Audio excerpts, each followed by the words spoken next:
Yes, hello, and welcome to Release the Creative, your favorite show about cognition, creativity, and today, someone will be with you momentarily. Please hold for the beep. Please hold for the beep. Someone will be with you momentarily. How you doing today? I don't know, it's weird. Our schedule got messed up this week, and yesterday felt like Friday. Yes. And it wasn't, and Correct. Today doesn't feel like Friday, and it is, and... I agree with both of those. It's so weird. This week has not been a particularly vexing one, nor taxing, but I feel like I got hit by a truck. Like, I'm sleeping well this week, too. I'm a rampant insomniac, for those who don't know me, but I've slept really well this week. Oh, there's your problem. Yeah, seriously, my body's like, I don't know how to compute with this much rest. But I feel like I feel I'm 2 energy drinks deep, and it's 10 a.m., and I still could go to sleep right now. It's noon. Is it really noon? Yeah, well, almost. Wow. Okay, for those of you who listen to our podcast Monday mornings, it is not noon on Friday. Sorry to disappoint. But no, the fact that it's noon is awful, because I really would have told you it's 10 a.m. and I've been up since 8. I got here at 10:30. That is where I am right now, Jeff. That is the state of being that we're at. Wow. That's depressing. So what are we talking about today? Kind of like being in college again. It really is, but and you're like, oh man, that's parenting. No, my children went to bed at like 7:30 and 8:30 respectively, and I went to bed at like 10 o'clock last night. Woke up at 8. I got a full night's sleep, but I still could go to bed right now. Well, that's the dream. Yeah, it is a little bit. Okay. Yeah, back in college. It is like being back in college. We were talking about the other day. So I went to film school, but I actually got a degree in business. So my degree is in entertainment business. So the fun degree was, so I have a business degree like anybody else, but instead of studying Walmart, we studied DreamWorks. Instead of studying, supply line logistics, we studied intellectual property and all of that different stuff. But they wanted us to still be an accredited degree. They still had to teach us, like, I took a math class, but it was like statistics and stuff. I didn't have to do like algebra or any calc but one of the classes I did have to take for the accreditation was I had to take a computer science class, despite the fact that I am the worst human being on all things technology. If it is technological, I will fail. It's just how it is. This is very true. This is so not tech. But I remember, memes have really fixed this, as now we see it all the time online. But when I was in college in 2003, computer science wasn't as mainstream as it is now, and coding wasn't a thing. So I had to take a coding computer science class, and it was the first time I'd ever seen or heard of if-then computing, if-then charts, like if this, then that. If, do you yes? Do you know?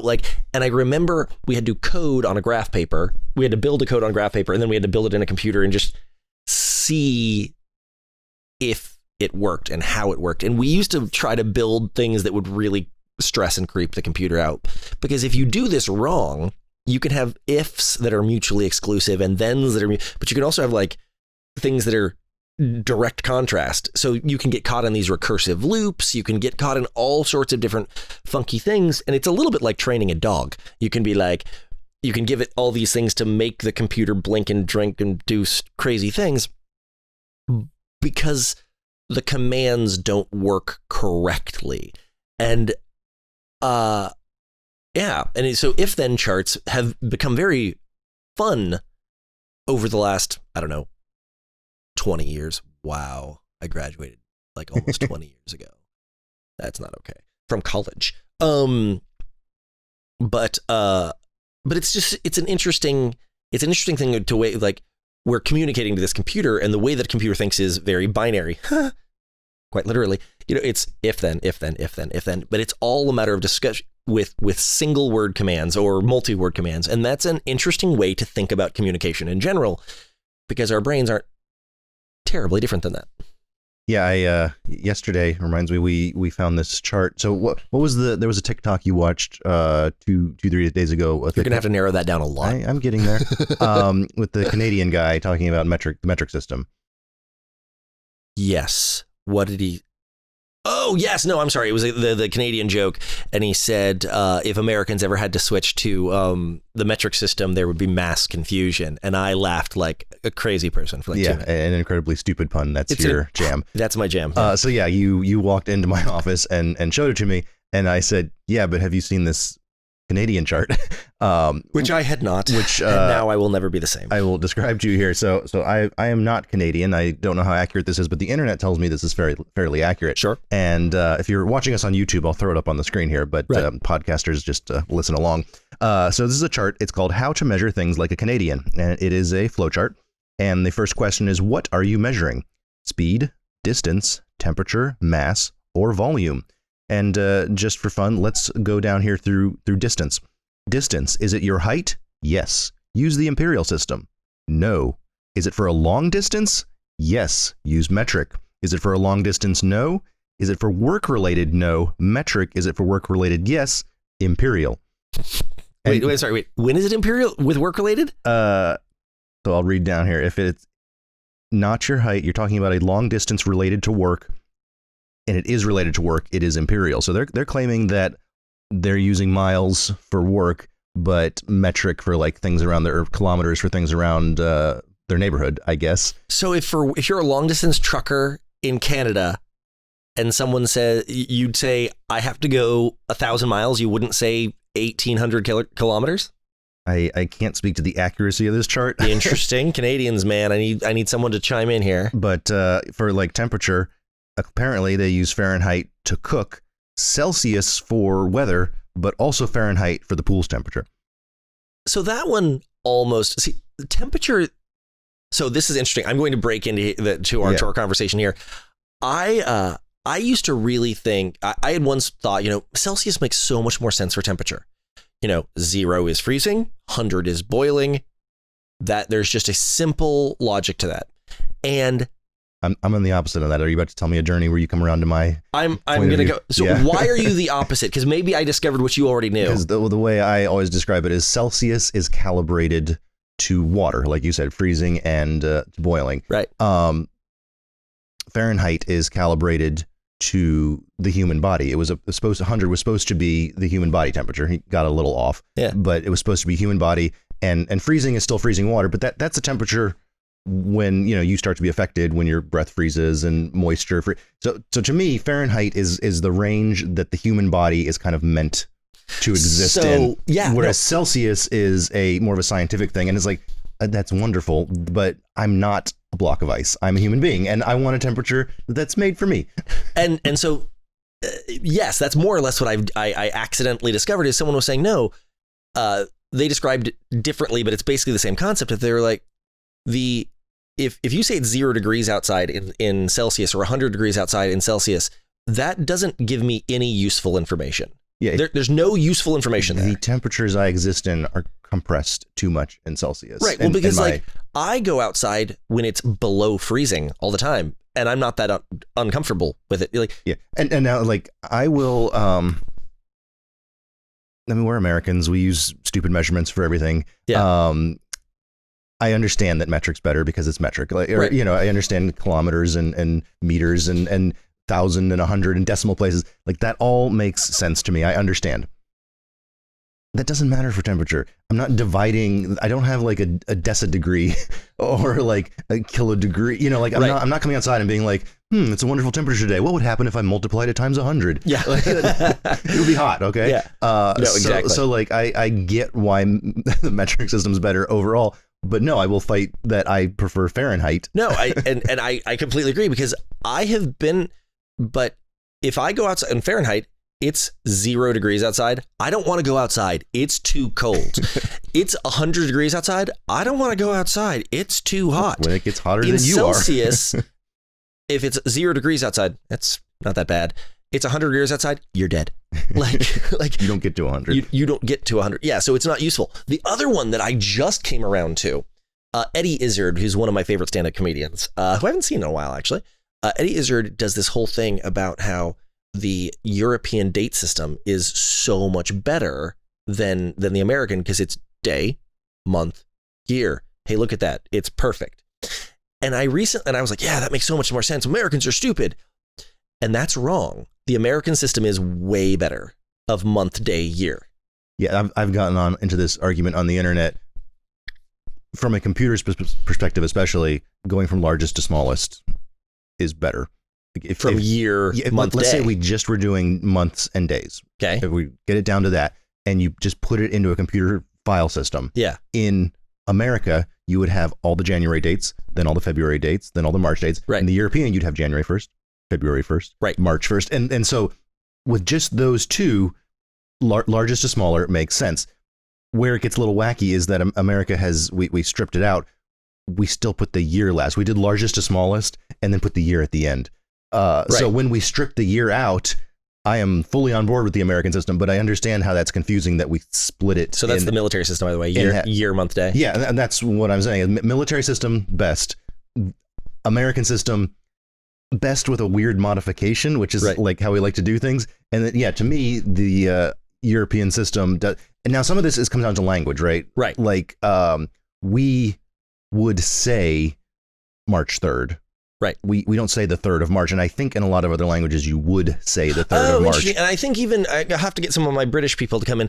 I think that in common British parlance, you would say 3rd of March. Yeah. So like, I don't know if the dates are done because our language is that way or if our language has conformed to the dates, but it's interesting. But overall, it makes sense because that's how we talk and that's how they talk. And what's actually the way the rationale that changed my mind is someone said, think about it in birthdays. Again, take out year. Yeah. Think about it in birthdays. You're like, hey, so when's your birthday? Oh, it's the 28th. That gives me very little useful information. There's like, hey, when's your birthday? June. That is actually a piece of information. What you were after. That is, hey, yes, I could say June 28th, but like, it's the date is the specific day is the least useful piece of information. Like, hey, what's your anniversary? We go for the most useful to the least useful information, and just the number doesn't give me anything actionable, whereas the month does. Yeah, kind of where I fall is I usually would care about the month more than the date, unless we're talking about when to meet. Yeah, but like, yeah, exactly. And so interestingly, back to the Canadian chart with the Fahrenheit, it looks like I was saying I prefer Fahrenheit because it's more directly related to me. Right. It looks like that's what Canadians have done. If it's the pool or food, things they're directly interacting with, that's when they use Fahrenheit. They went Celsius with weather, science, clouds, like flight plans for airplanes. Like that's when they use Celsius. And I'm looking over at mass. What about mass? Yeah. Yeah. Mass here. Is it your weight? Yes. Use pounds. If it's not your weight, if it's very heavy, you use kilograms. If it's very light, you use pounds. Which means if you're picking it up. You're interacting with it. But if it's like, how much does that truck weigh? We're going to use kilograms. And so is it basically what happened here? And I know in America, we tried to switch to the metric system in the 70s and it lasted about 48 hours and we gave up. I'd love to know the actual time. How long did it actually, was it a year? Was it months? Was it a week? Yeah, I don't know the details. I think it was, within 2 years. That's funny. But my understanding is Canadians did it at the same time and were just a little more successful. But as this chart shows, not entirely successful. So, but that's an interesting observation you just made. So it's basically, if it is interacting with their person, they use imperial. If it is just the environment, they use metric. Yeah, and that's always been my theory as to why it failed in America is had they either done it in parts or phases, it might have succeeded, but they did everything. And people, it's part of your identity. I have brown hair. I have green eyes. I am male. I am female. I am non-binary. I am 6 foot. I am 5'8". Right. I am 175 pounds. These are like things that's what I am. So if you wake up tomorrow and say, I am not 6 foot anymore, I'm 85 centimeters, 1.8 meters or, whatever centimeters, like I think people just couldn't deal with that. If we had just switched, let's say liquid to liters. Yeah. Like, for those of us that are international listeners here in America, we measure soda pop, cola in liters and ounces. Well, no, liters if it's big, ounces if it's small. So you get an ounce cup or a 2-liter bottle. Right. Milk you do in gallons, no matter what, a half gallon, full gallon. Gas we do in gallons. If you go around the grocery store, though, it's kind of split between gallons and liters. No, yeah. It's always funny. You go to you go get a 12 ounce can of Coke, or a 32 ounce Big Gulp, or a 2 liter bottle. Like, what are you doing? Why? Stop it. Yeah. So I think if America had just said, hey, we're switching liquids to metric, I think that would have gone just fine. Right. Like, I would have no problems with that.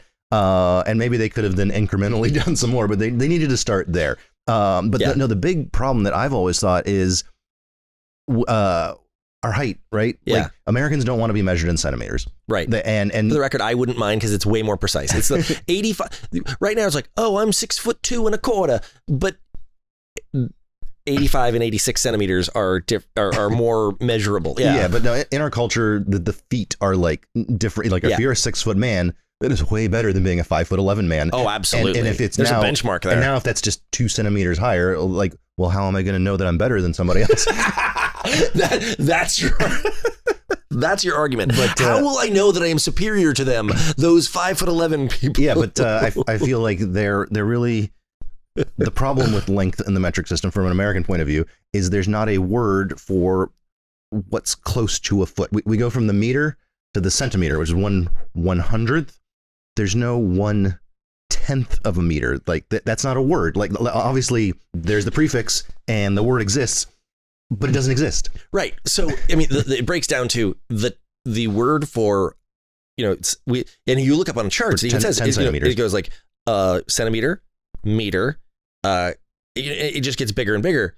It skipped the 10th place. Now, if you think about decimals, there's the ones place, the tenths place, and the hundredths place, but we skipped the tens place. Yeah, where's this thing? Because the word is decimeter, but a decimeter is both the correct word for 10 centimeters and 10 kilometers. Okay, so we got a bi-weekly problem here. We have a bi-weekly problem. Bi-weekly means twice a week or every other week, and right. Decimeter means 10 centimeters or 10 meters. And can you imagine for a standard of measurement just math becomes bedlam? Yeah, no. So now I understand why we can't have a decimeter. Right. But I feel like could we have the decimeter? Americans would have taken to the metric system much easier. And so one of my favorite parts of this is that in Britain and in England and Ireland, they still use stone, which I wish we did. But then it's a body measurement. It's a body measurement. Same problem. It's 14 pounds. And so if I am 6'2", I am not, I don't know how many inches that is. I don't just say the inches. Yeah. I could. So in Britain, I would, I'm 4 pound 3. And I like the compression of that. I think that is a very solid, but we don't do that.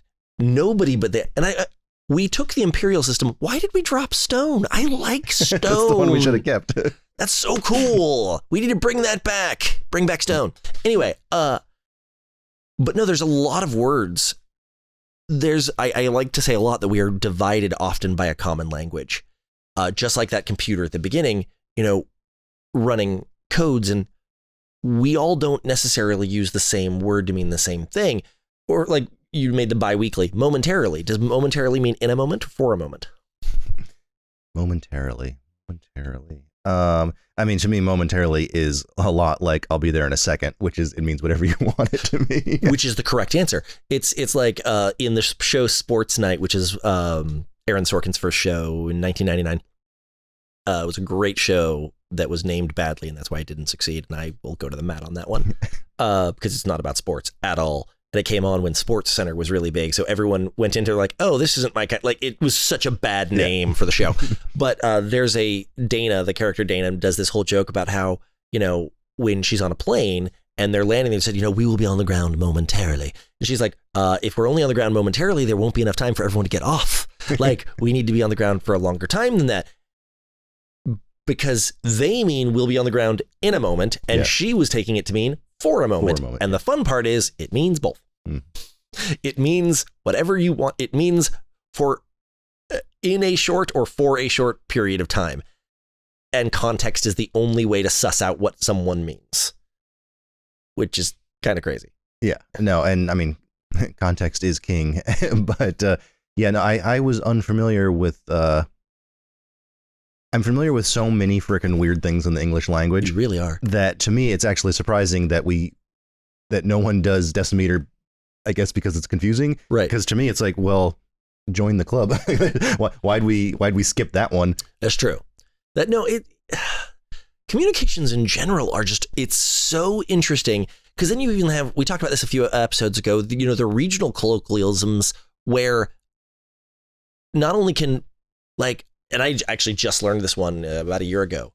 I grew up calling it a sub, but my dad is from Utah where they call it a hoagie, which I think is a stupid word and no one should call it that.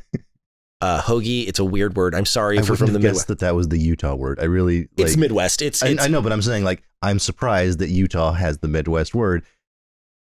Just for some reason in my mind, Utah should have its own word for subs. Like, I really feel that. I don't know. How did that not happen? Stop dropping the ball, Utah. That's what I mean. How did that happen? Yeah, so I'd go see my grandma and she'd be like, let's go get a hoagie. And they have a store called Hoagie Yogi and it's basically Subway. But like, it's like if Subway and Baskin Robbins had a baby, not because they have ice cream, but just aesthetically. See, I want to know the Subway's a nationwide chain now, right? Correct. I want to know the history of the sub hoagie. What are the other ones? No, so that's where a grinder. Yeah, there's like 5 or 6, and a hero sandwich. Hero's the big one. What I want to know is, did Subway bulldoze through that? Is sub common everywhere now because of Subway? I don't know the answer to this. Oh, which came first? Is a sub called a sub because of Subway? No, it's not. The Subway was named because of the New York City subway system, and subs, it was a pun. Like they got the name from it, right? Right. But it was more of a regional name at that time. What I'm saying now is, if you go to Utah now, is sub more common than hoagie because of the chain? Did it wipe through? Because there's still the soda pop divide, and pop is wrong, and Coke, the Coke area of the South, like that is still in place. But what I don't know is, did the sub hoagie fight? Did Subway win? Yeah, no. As someone who just loves linguistics and is accepting of people from all regions and dialects, there are still some hills I will die on. Pop sounds silly. I just can't get behind it. But is pop stranger than Coke? That is just, let me get to that in a second. I can't in any way dignifiedly, not a word, order a pop. I now sound like I sound like I'm in a Dennis the Menace comic in 1952.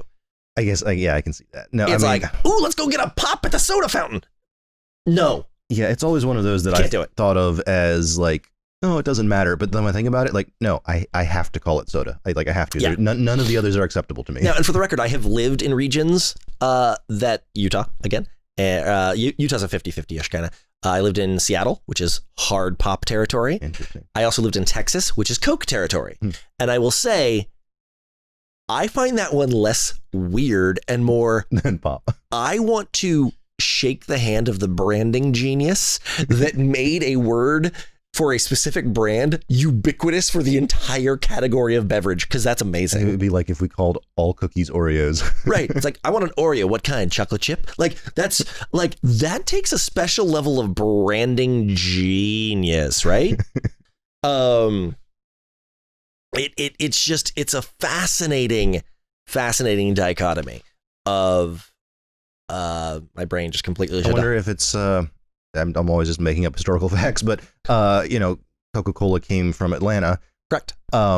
Is it the kind of thing where, and like, this is a question you probably don't know the answer to either. Probably not. Did Coca-Cola become popular and famous in the South for, like, I don't know, a decade? Then other sodas started coming out. Then it spread to the rest of the country. So is it the kind of thing that by the time everyone else got it, there were multiple options, but the South had a long period of Coke was the only choice? Google what's the Coke region, because I've only ever actually heard that in Texas, and I've spent time in Atlanta. I believe it's most of the South, but I don't know. Yeah, soda. It's Texas and Oklahoma, I know, Coke but region. Go to the internet here, find a map. As expected, it's slightly messy, but let's see what we get. Oh no, I'm wrong. It's what's the yellow? Yellow is soda. Okay. Oh, this is interesting. Soda is mostly a West Coast phenomenon, and New England, but New England, and we barely make the New England cutoff. So south of us is Coke. So yeah, Coke is just the Texas and the South, all the way across And then what's really funny is I used to also live in Orlando, and Orlando is the one spot of yellow. Okay, yeah, in Florida. See, I'm pretty well traveled. You are, but I grew up in the DC region, which is clearly soda, and some of the places I travel to the most are all over New England, Orlando, and the West Coast. So I hopscotch around the soda regions. You hopscotch the soda regions. I've always wondered about that. That like, oh yeah, I go to Disney World every year. Why haven't I heard Coke? Right. Well, I go to the one hot spot of soda. The one that blew my mind, just utterly blew my mind, was when I lived in Texas, and I'd be like, hey, yeah, can I get a Coke? And they're like, right, what kind? I'm like, a Coke? Give me a Pepsi free. Hey, kid, if you want a Pepsi, you're going to have to pay for it. Which, yeah. You're like, cherry? Like, yeah, Coke, yeah, I don't understand. No, but we see this a lot. And so what the fun thing about this, and I say fun as a person who likes communications, not as someone who likes to be effective, is that you can really disrupt communication inadvertently or intentionally by using words that mean different things to different groups. Mm-hmm. And so it's, for example, I used to work with a gaming t-shirt company, and they had a t-shirt that said Dungeon Master and another t-shirt that said Dungeon Mistress. And in the context of Dungeons and Dragons, that makes sense. Outside of the context of Dungeons and Dragons, it means something very differently. And so context starts to play a big thing. But what happens when you take something out of context? It can start to become offensive. It can become rabble-rousy. That's the first Harry Potter book.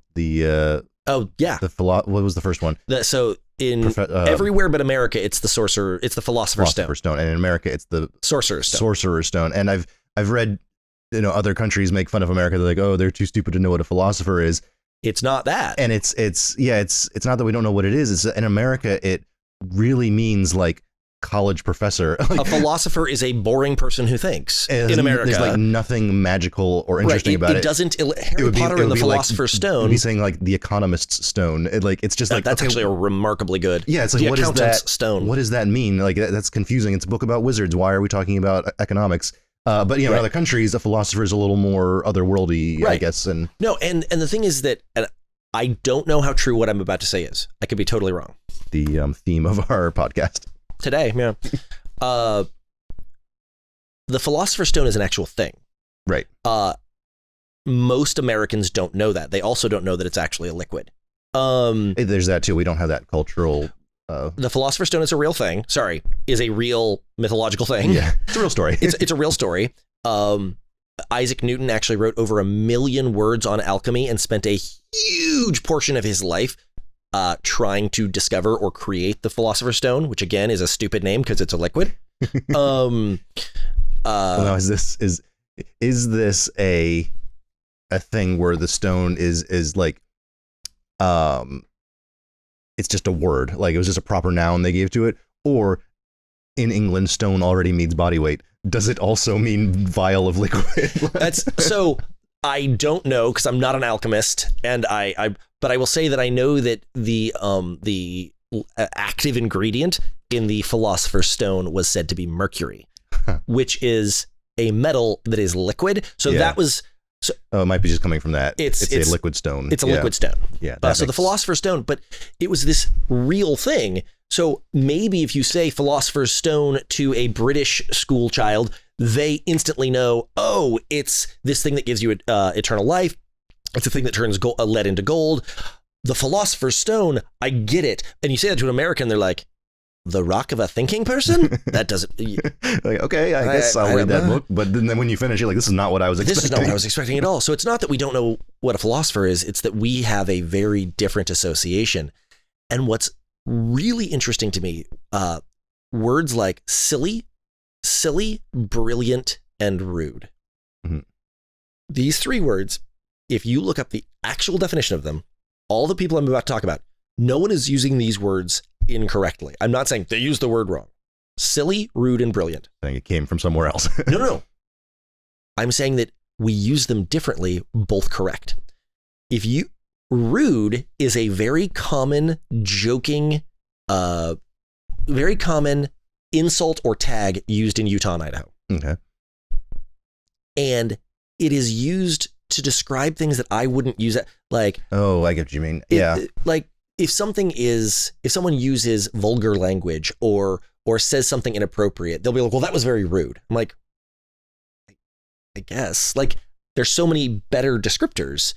And if you look up the word, they're not using it wrong. It's just an odd choice. Yeah, it means something a little different. Like, see, I don't know. This is a word that if American listeners will not consider this a swear, but other countries might, which is fanny. Yo, yeah. And in England, that means something very different than in America. Yes, it does. In America, like Australia, a 2-year-old would say it, and we would be like, haha, someday you'll be too old to use. You'll be too old to use it. Like it's such a juvenile word. It's a very it's a very kid word here. Yeah. So it's such a juvenile word here, and it's such a vulgar word elsewhere. But like clever. Clever. Clever's a huge one because we use it to mean something was ingenious or different. Clever in England, as far as I can tell, just means smart.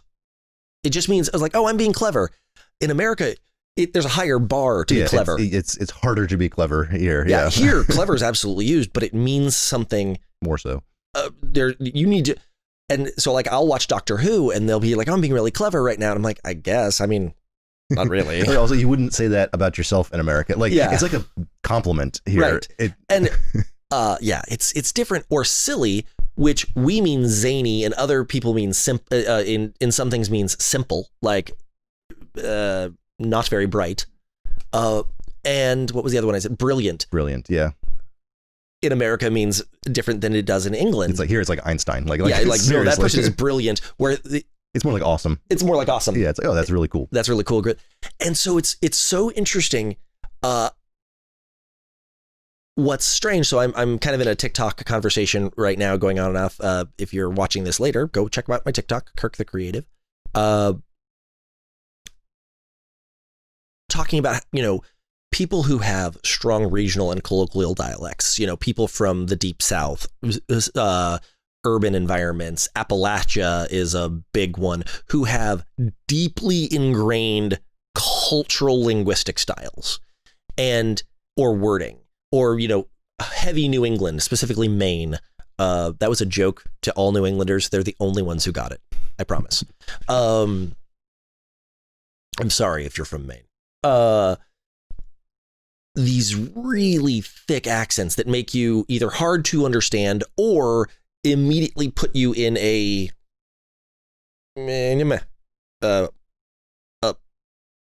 thing. My words are failing me today. Immediately put you, pigeonholed into a category, into a silo.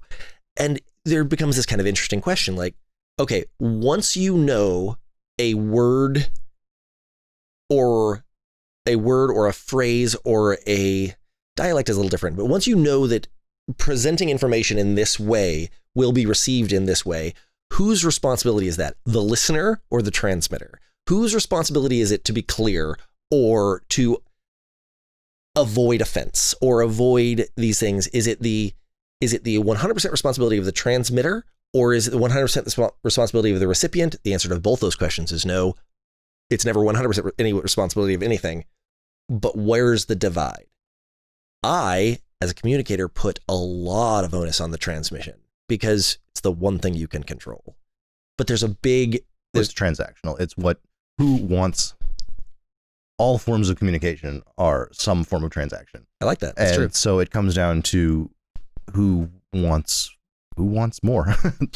Right. And so there seems to be this kind of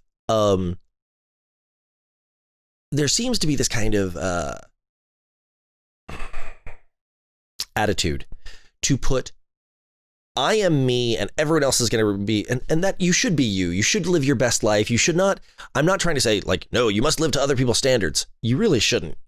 Be you, live your best life, communicate in the way that makes you comfortable and happy. But there seems to be a people that don't want to accept that leaves a lot of money on the table. That leaves a lot of opportunity on the table for growth, for meeting new people, and it's not, well, yeah, people I don't want to be close.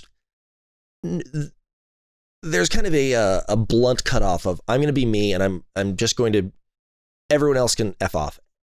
And that's an interesting, when we go back to that computer science example of there's a lot of recursive problems in that if then.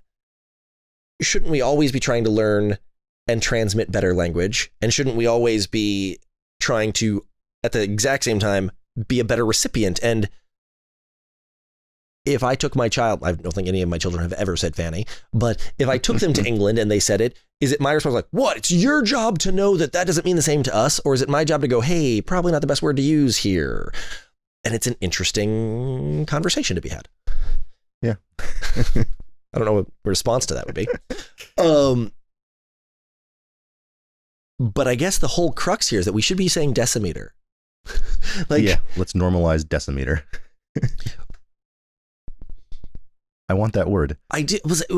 Or in the fact that deci means 10, like, there's got to be another way to say 10 and like, there's got to be a different way that we can. Communication is so weird, and the words.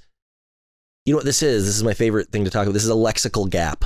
Like, I love lexical gaps. They're really fun. Oh yeah, something that we just skipped over. There's no word for it, and so some of them are actually closing. For example, until recently, there was no gender neutral word for nieces and nephews. Oh yeah, there is spouse. Now. You got sibling. Yeah, you have spouse. You have sibling. Grandparent. Yep. Parents. Yeah. Grandparents. Children. Yeah, you have all. But if you're talking about your niece, or you had to say niece or nephew. You had to say niece or nephew. There was no gender neutral plural of niece or nephew. Now it's Niblings. Where did that come from? I have absolutely no idea, but it is actually growing in popularity. My Niblings, and it's my nieces and nephews. I mean, I guess it fits. Yeah. I don't know why it works, but it really does.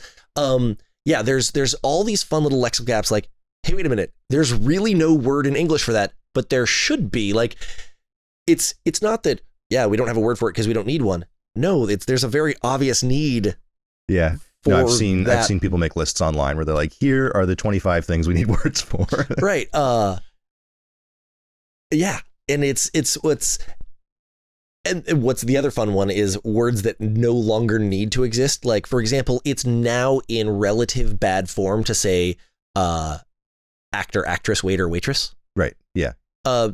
It's just your server, or just your server, or actor is gender neutral. Yeah, just actor's gender neutral. You know, but what's funny is, like, I had never heard the term aviatrix until somewhat recently. It was a year ago. I was like, when was that a word? I was like, in the 20s, right? Amelia Earhart, she was an aviatrix. I was like, why wasn't she just an aviator? Well, because that's the man's name. I was like, why did that need to be gender specific? Why did we need a gender specific? So, like, a lot of gender specific words are going away, and lots of other plural words that didn't exist are now being kind of filled. And I agree. I think we need to add, if we can add a fill this lexical gap for one of 10 centimeters, then we can have a metric really system. All we have to do is keep using the word decimeter to mean 10 centimeters. And if anyone tries to use it to mean 10 meters, just shame and laugh at that person. But the thing is that my understanding is that it's all, is it not? Yeah. No, because I don't think anyone says 10 decimeter to mean 10 meters. We don't use either one right now. So I'm just saying, let's start using the one and not the other. It's 1, 100, 1,000, because a kilometer. Yeah. But so we also skip the other. No, but yeah, we don't need 10 meters.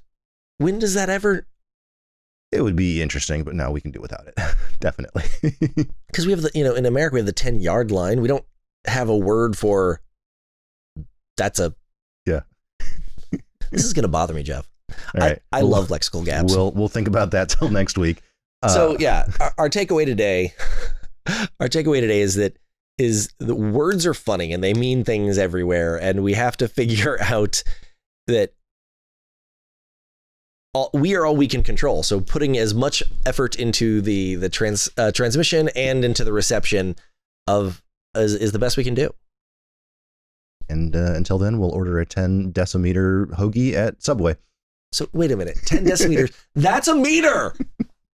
A 10 decimeters a meter. They can do it. Just call. Thanks for joining us here at Release the Creative. Kirk here would never say it to your face, but he thinks you should like and subscribe to us on YouTube. And Jeff is far too shy to admit it, but he thinks you should subscribe to us on your favorite podcast reader. Yeah? Well, you're the one who's always saying that everyone should give us 5 stars on Apple Podcasts. Why do you have to make everything so difficult?